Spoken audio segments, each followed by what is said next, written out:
Hey guys, welcome in. This is Brad with College SportsCast, and tonight I'm coming to you right now alone, believe it or not. Um, we're going to have our College SportsCast live with our Hot Topics, Pick Six, No Fly Zone segment show. We did have a few things go on. One of our guys has had some family stuff go on, and he might join me a little bit later. And then we got Hammonds is sick, and John Roberts, his little girl, well, his wife and his little girl, I'm sure, threw a some kind of Christmas performance on him at the last minute for him. Anyway, he didn't know about it. So, anyways, I've contacted a few other people and kind of all at the last minute, and couldn't really get a response that I wanted to get. So, anyways, y'all might just be stuck with me tonight, but we might make this kind of a little shorter. But I still want to kind of talk about some of the things. So we'll kind of go through some of these things here. So to start with, we're going to talk about the transfer portal. It opened up yesterday, and there is a ton of people who are in the transfer portal. So Alabama's basically half of their offensive linemen seems like they're in the transfer portal. A couple of five-star kids, maybe more. A couple of wide receivers. There's quite a few people from Alabama that has put their name in. Clayton Smith, defensive end with the Oklahoma, has put his name in the transfer portal. There's all kinds of people. Kent State QB.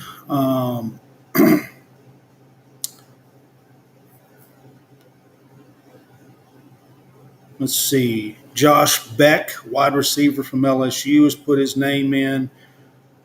Dominic Richardson, Oklahoma State running back, has put his name in the transfer portal. So is Sanders from the transfer portal, their quarterback for Oklahoma State.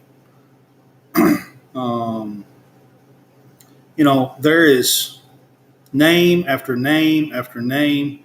Western Kentucky, their quarterback has put his name in the transfer portal. That's not a big surprise, I guess.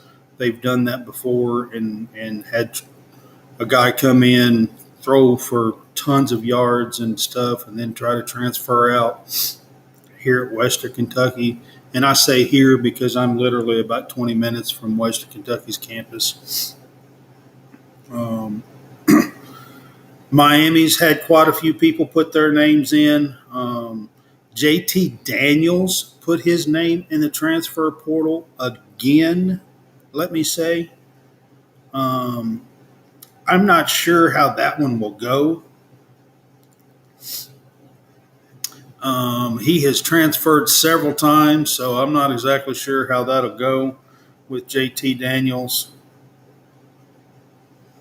Depends on whether he gets a medical red shirt for 2019 or not. He could have 2 years, but he'll have at least 1 year remaining. But the problem is that he's already transferred from USC to Georgia to West Virginia, and now he's wanting to transfer again. I don't, as far as I know, there's still a one-time rule on that. I'm not real sure, but anyway, Central Michigan starting quarterback Daniel Richardson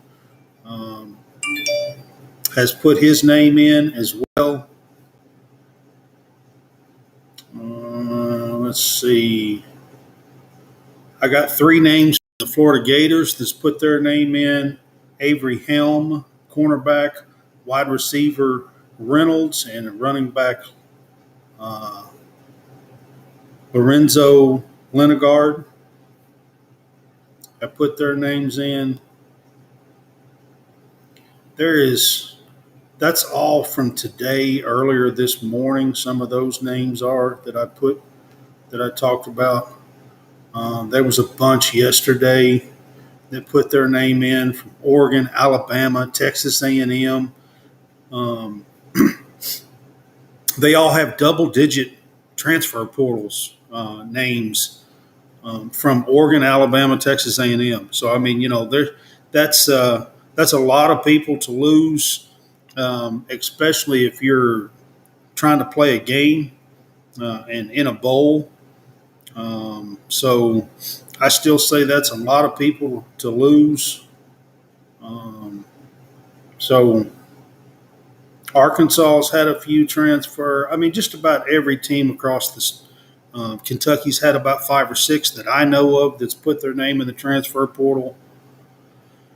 And there's been a few who have already announced. McNamara from Michigan's already announced he's going to Iowa.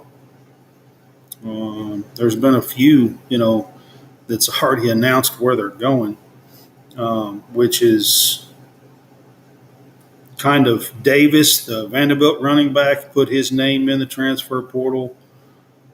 One of their good running backs from Vanderbilt.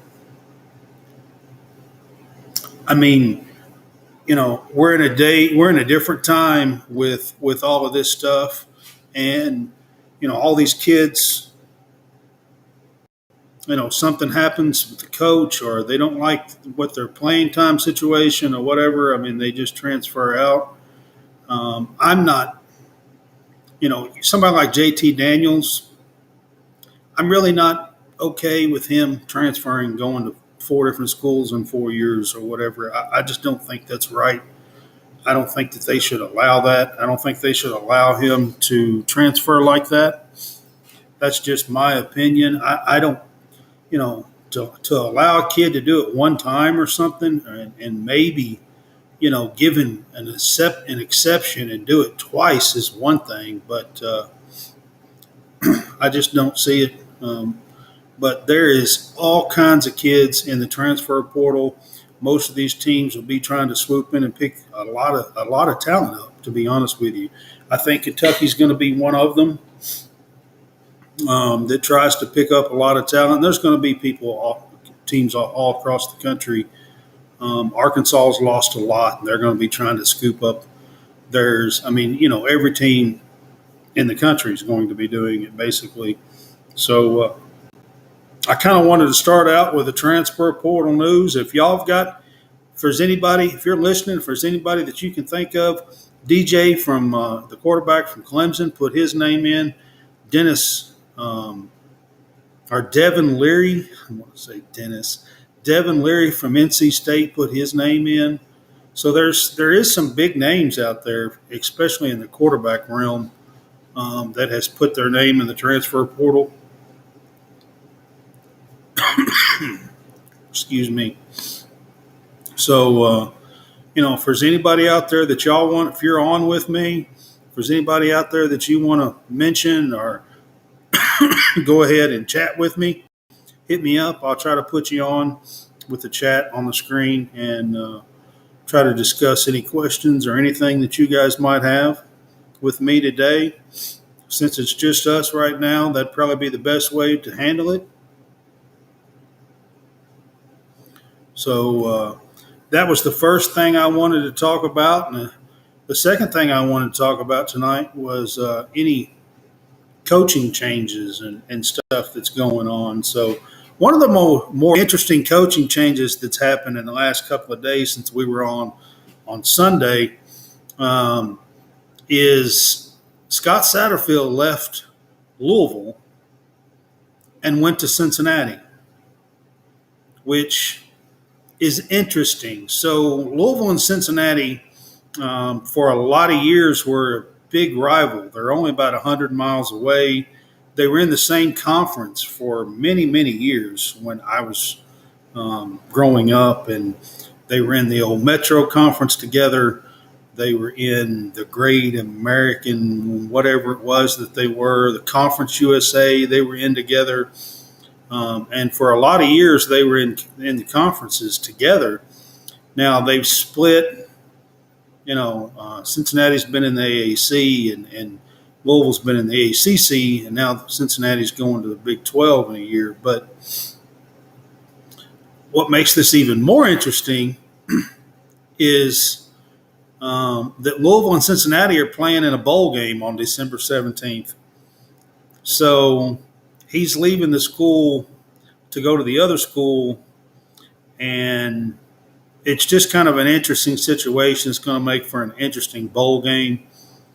And Satterfield was doing pretty well in the recruiting realm with Louisville. And now I'm going to guess that this class that he had put together that was about 18th in the country so far, the last I had seen, is probably going to fall apart. I mean, he had like number one running back on there, and a few players that are, top players across the country, top 100 players across the country. And my guess is most of those will either follow him or open up and go somewhere else, would be my guess. So it's just kind of interesting. So I wanted to talk about that a little bit. On the Kentucky side of things, there's a whole lot of stuff going on with rumors and talk that Liam Cohen may come back as an offensive coordinator at Kentucky. There is some mutual interest, according to what I'm being told or what I'm hearing.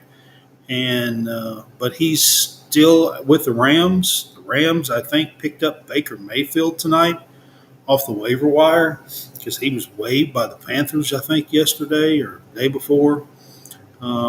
Anyways, I'm not exactly sure what's going to go on with that, with him being still there's still like 5 weeks to go, I think, in the NFL, something like that. So Kentucky's wanting to get something done. So maybe they allow him to finish the season and do both. I'm not really sure how that's going to go down. Or maybe they pass on him because he can't do it or whatever. But there is a lot of talk going on with that. Let's see. Trying to think of some other coaching stuff that's going on. NC State's offensive coordinator is going to take the Coastal Carolina job.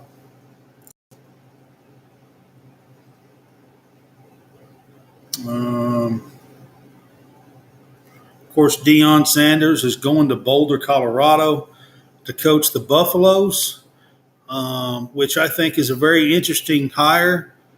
Not that I don't think Deion's a great, and he's going to, he's a smooth talker. He does well. I mean, he's going to do great as far as getting some players out there. Now, do I think he's going to get enough players to fill the whole roster up and dominate?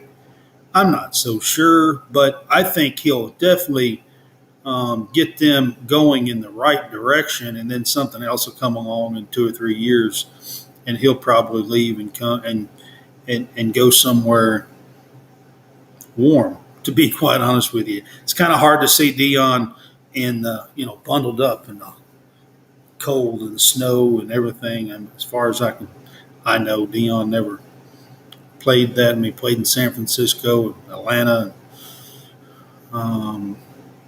Florida State, Dallas.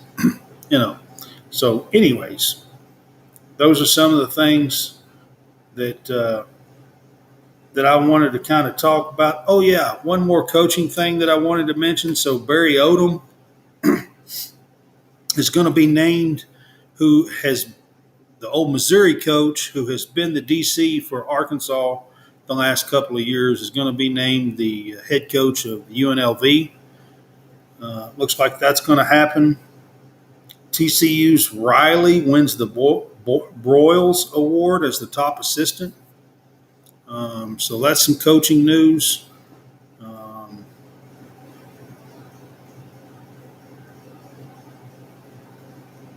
Kent State's Lewis is going to go as Colorado's OC for Deion, looks like, as well. So there's some coaching news for you on that end.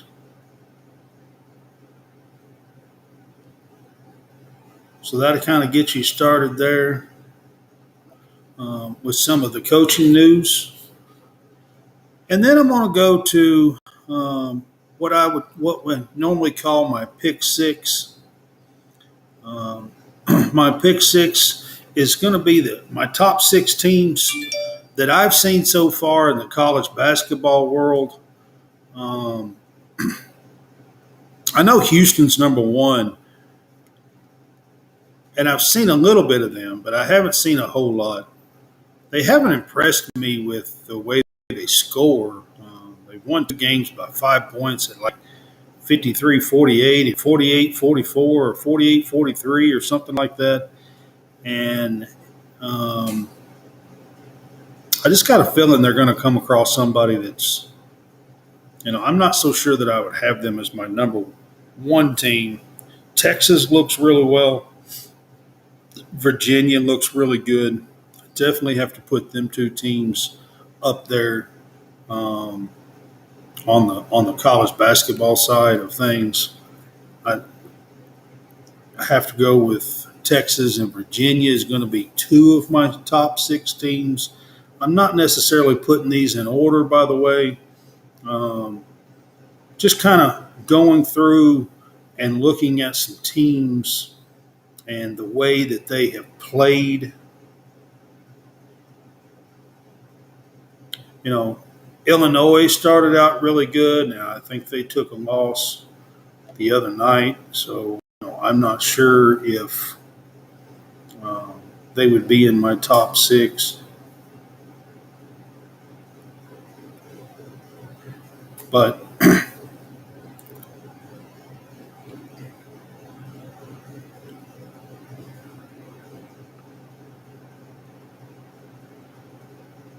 trying to get something pulled up here on an app, so bear with me just for a second. North Carolina started out as number one, and they've lost four in a row. I'll get to them in a little bit. But I'm going to go Texas, Virginia, Purdue. That's three teams that has looked the part.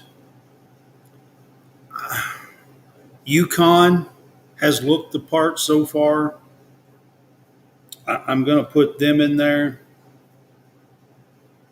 And then, of course, you got to throw Houston in. They do have a lot of talent, so I'm going to put them in there. So, that's five. And then I think you got a group of about four teams, I think, that you could put in. You got Kansas and Tennessee, Alabama, and Arkansas. I think that you could put in there. I'm going to put Tennessee in there as my number six. I think that they have played, won that tournament, and, played this year well enough so far early on that I would put them in my top six for my pick six segment. And if anybody wants to jump on and chat with me, the chat room is open. Y'all are more than welcome to come on here and chat with me. I'll put this up for you. Who's your top six?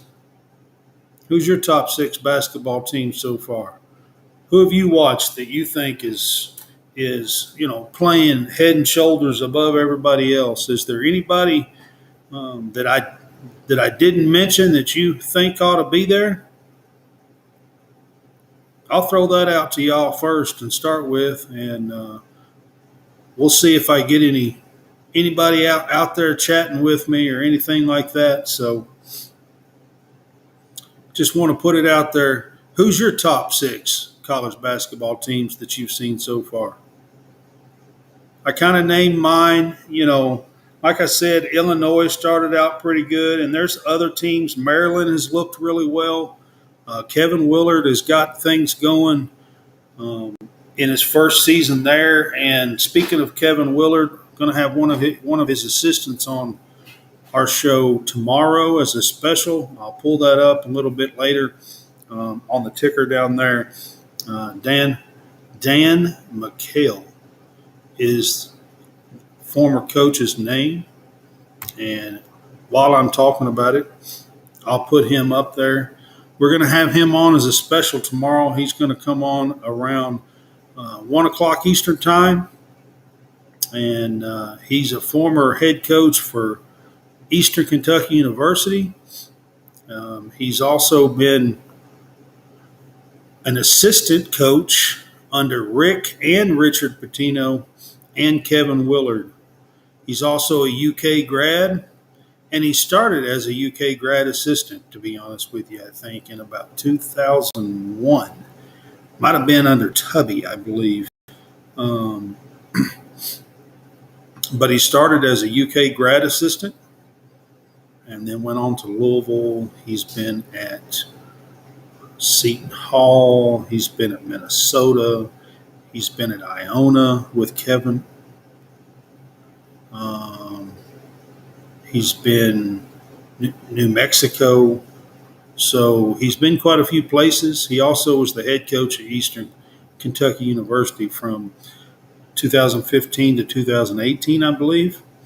So he's going to be on with us. We're pretty excited about having him on as a special guest tomorrow. So anybody that wants to catch us at 1 o'clock Eastern or 12 noon Central Time is what that says. We'll have a special on tomorrow. It'll be short, be about 30 minutes or so, probably 25, 30 minutes. But it's going to be really cool to have a basketball coach, D1 basketball coach on our show, and be able to ask him a bunch of questions and talk to him about some stuff. So I kind of want to give Coach Dan McKell a shout out, and we look forward to him being on our show tomorrow.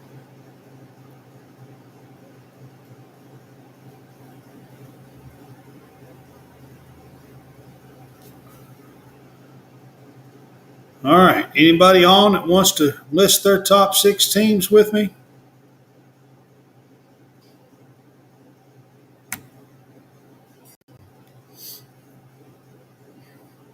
If not, I'm going to move on to my no-fly zone topics. I got a few of them here that I'm going to kind of cover.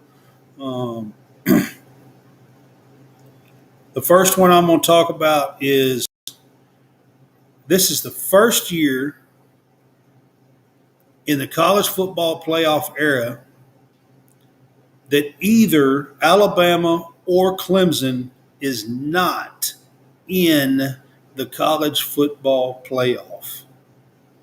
We all know after next year that the college football playoff is going to change and go to 12 teams. And, right now in the realm of college football, the thought that Clemson or Alabama would not be in the top 12 is kind of hard to think about. It's hard to think that might happen anytime soon, especially with Dabo and Dabo Swinney and Nick Saban as the head coaches. I just don't see that happening, that both of them would not be there. So, this time being 4 teams and them being left out, is that good for college football? What do you think?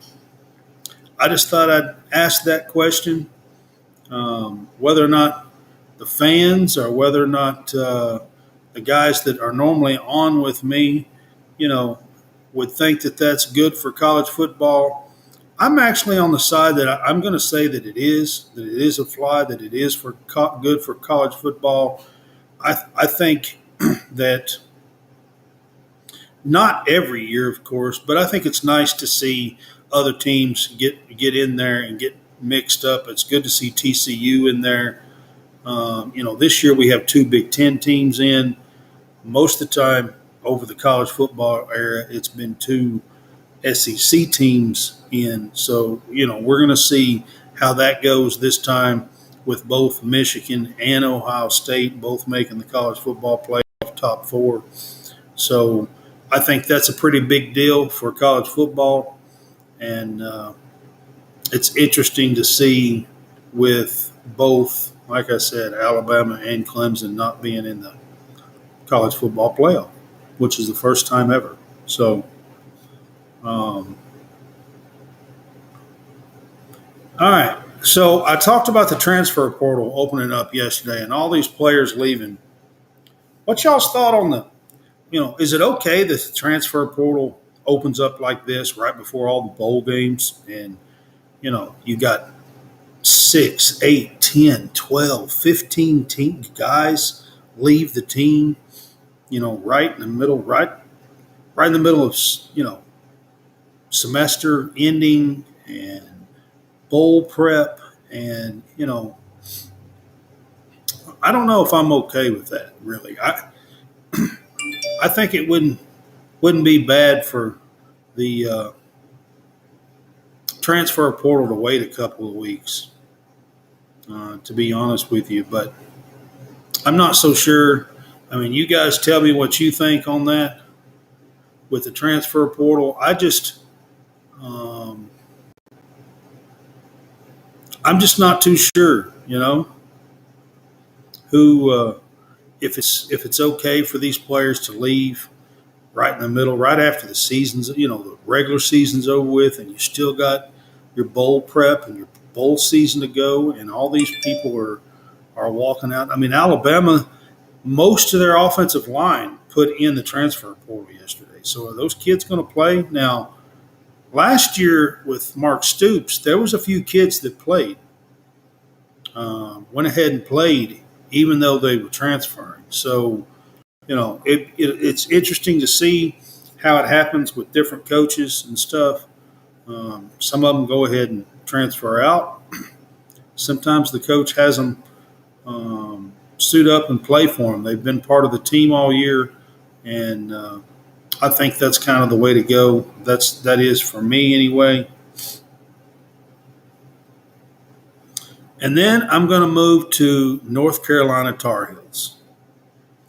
So I want to tell y'all that this week North Carolina fell out of the top 25. They fell out of the top 25 in 4 weeks. It's faster than any number one team has fallen out of the AP top 25 since 1966. And now I'm going to give you a little stipulation on that. In 1966, there was no AP top 25. It was really the AP top 10. That was the poll. There really wasn't a 25. Later in the 70s, it went to a top 20, and then I don't know, somewhere around 90 or something like that, 88, 90, 92, it went to a top 25. But Carolina's got some issues going on. They lost 4 in a row, and they had quite a few players come back, and their center come back, and I expected them to be a better team than what they are, and right now they're just not playing like it. And even at the beginning of the year, when they won a few games, they were playing some low tier teams and struggling with them. So, Hubert Davis has got some work cut out for him to get the Tar Heels back to where they need to be. So he definitely does. All right, so the AP Top 25 in basketball come out. Like I said, kind of give you a rundown. We got Houston, Texas, Virginia, Purdue, and UConn in the top 5. Kansas, Tennessee, Alabama, Arkansas, and Arizona, 5 through 10.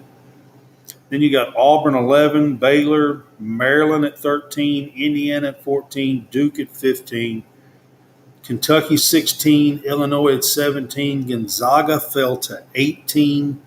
They are 5 and 3. UCLA 8 is 19. Iowa State is 20. Creighton fell down to 21st, but they have been playing a murderous road schedule so far. San Diego State is 22. Mississippi State entered the poll this week, and are 8-0, and they are number 23. TCU entered the poll this week and is 24, and Ohio State entered the poll this week and is number 25. So that's your top 25. Just to kind of give you a little rundown of the top 25 in college basketball.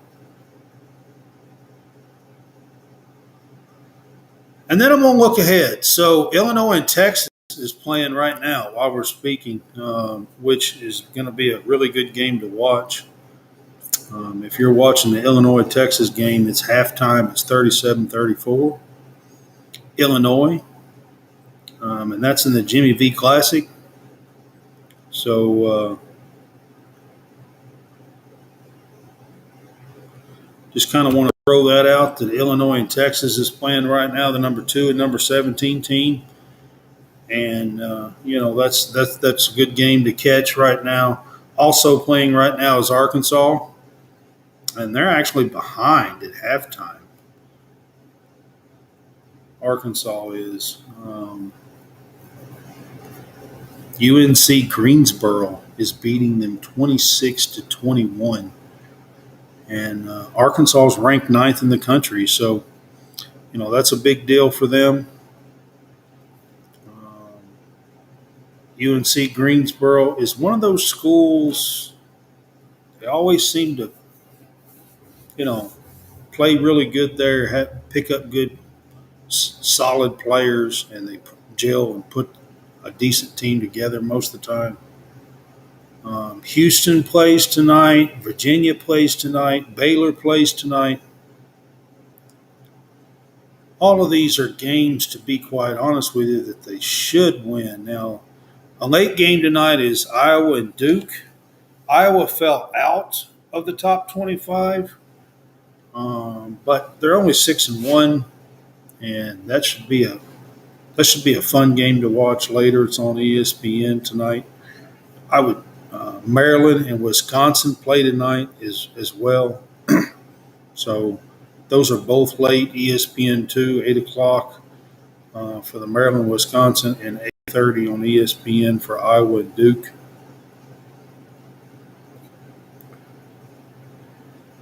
Let's see. Florida and UConn play tomorrow night on ESPN2. That should be a good fun game to watch. UConn has played really well, 9-0, I think, so far early in the season, and went into the top 5. So that should be a good game. Iowa State and Iowa play on Thursday night, which should be a good game to watch. Great rivalry, and that should be a fun game to watch as well.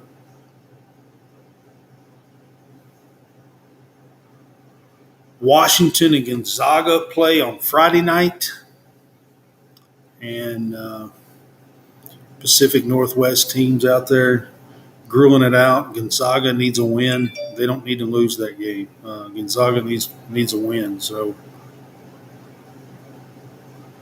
yeah. So that kind of gives you a little basketball talk out through Friday night. We'll have another show on Thursday night. Hopefully I'll have some of the guys on with me. Like I said, Hammonds is under the weather a little bit tonight. John Roberts' little girl has some kind of Christmas performance that he didn't know about, and he had to go to tonight. And Mason Cross is having he had some stuff happen in his family that he needed to take a little time off, to be honest with you. So it's cool. We all knew about it. So he needed some time off. So I wanted to tell you guys, on the bottom of the screen, you can go to Reaper Apparel Company and use that code. Use that link. With that code, you'll get 10% off at checkout. And any order over $75, you'll also get free shipping. and it'll help support us. We are a brand ambassador now for Reaper Apparel Company, and feel free to go on there, check it out. I ordered me a shirt. It should be in the next 2 or 3 days. So hopefully here before too long, I will have on one of their shirts as well, to kind of help promote Reaper Apparel Company. Check it out. They have some really cool. They have hats, tees, hoodies, flannels, and some accessories and stuff as well too. But they have some really cool stuff. And right now in the Christmas season, you can shop from home, pick up 10% discount, order a couple of hoodies or something, do over $75, and not have to pay any shipping. So it's a pretty big deal. And we appreciate Reaper Apparel Company being on with us. So I want to give them a shout out and mention that.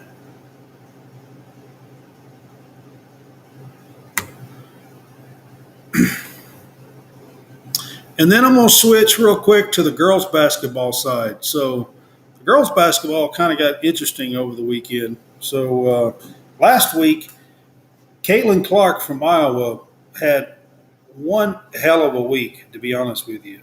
In a loss earlier in the week, she poured in 45 points, which I think was a career high for her. It's the seventh or eighth time she's been over 40 points, I think. She poured in 45 in a loss. The team didn't play too well defensively, and she called them out on it. And then over the weekend, they come back and blew a team out, scored 102 points. Caitlin Clark had a triple-double over the weekend. It's her seventh career triple-double. I also want to point out that it is a Big Ten record,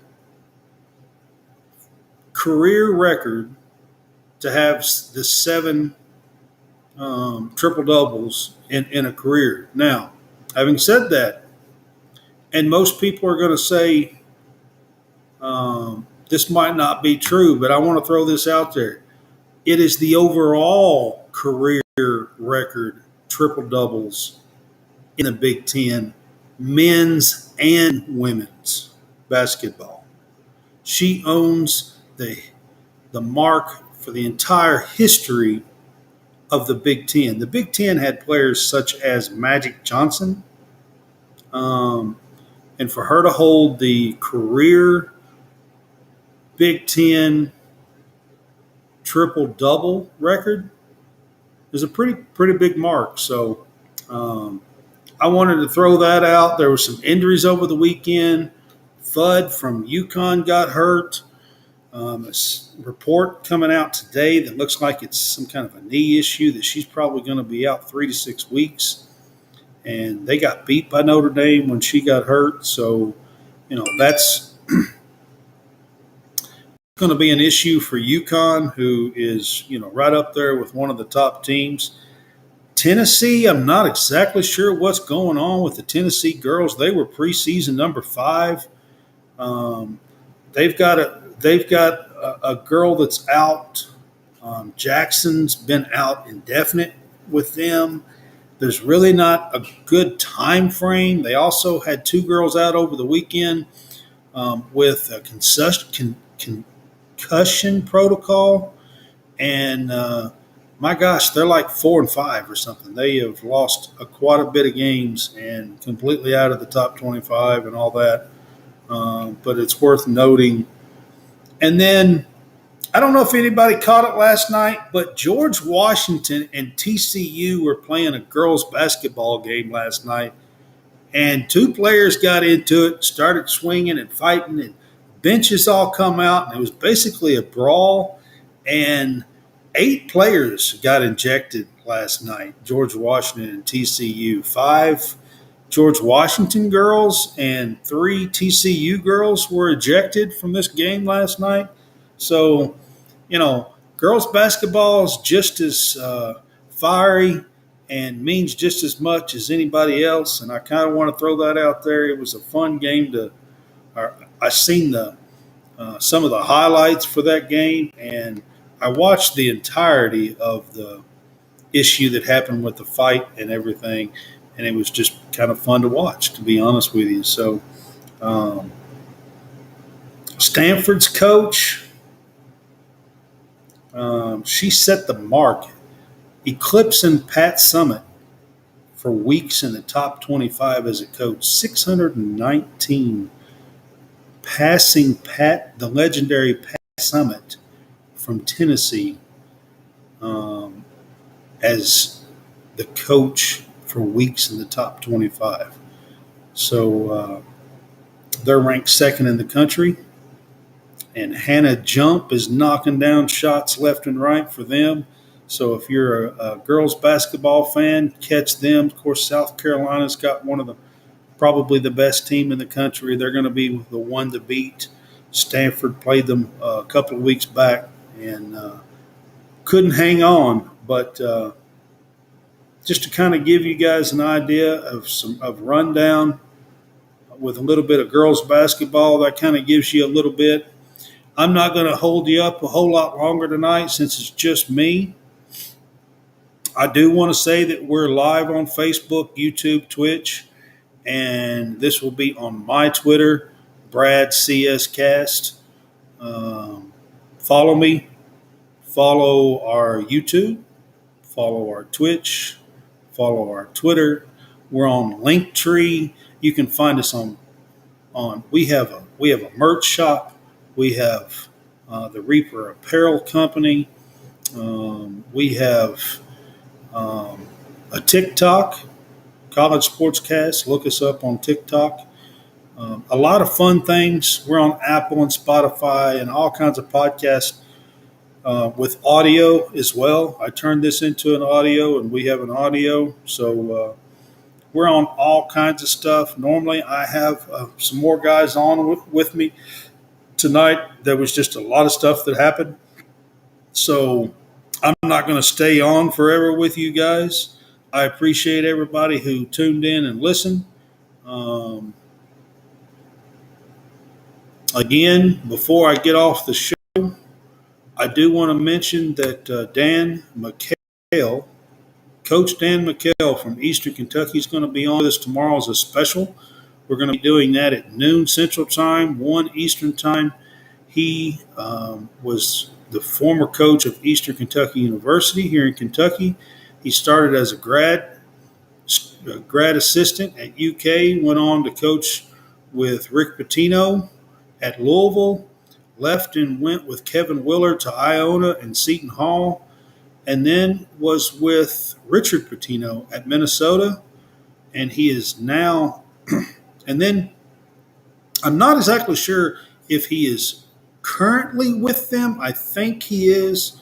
We'll find out tomorrow for sure, but he spent a season or two at New Mexico, and he may still be there. I'm just not 100% sure on that yet. But we will find out tomorrow, find out together. You tune in here, and I've already talked with him. He's ready to go tomorrow, and we're going to be on for about 25 or 30 minutes with Coach Dan McHale, and it's going to be really fun to have a D1 coach on with us and on our show. So we look forward to that, and y'all follow us, subscribe, like, share, do all that with us, and we will see you again tomorrow and then Thursday night for our game day pick'em. Y'all have a good night. Thank you.